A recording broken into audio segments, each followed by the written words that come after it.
और ख़वातीन व हज़रात, आपको बताते चलें कि कराची शहर में 200 अफराद की गिरफ्तारियों से मुतल्लिक अहम मामला सामने आ गया, जहां पर आपको बताते चलें कि पाकिस्तान तहरीक इंसाफ के चेयरमैन इमरान खान ने कहा है कि जेल भरो तहरीक का बाकायदा आगाज़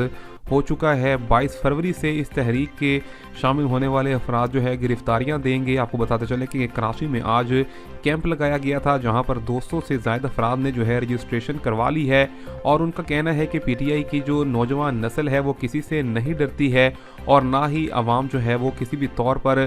पाकिस्तान की पुलिस से, जो कि उनको जेलों में भरने के लिए तैयार है, उनसे घबराती नहीं है, बल्कि खुद गिरफ्तारियां देने को तैयार है। लिहाजा यहाँ पर 22 फरवरी से कराची से 200 अफराद की गिरफ्तारियां जो हैं वो दी जाएंगी पीटीआई के कारकुनान की, और इसका बाकायदा कैंप लगाकर उसमें रजिस्ट्रेशन भी और नाम लिखवा कर उनकी रजिस्ट्रेशन कर ली गई है। आपको बताएं कि आज से कुछ रोज़ कबल यहाँ पर पीटीआई लीडर इमरान खान ने जेल भरो तहरीक का बाकायदा ऐलान भी कर दिया था।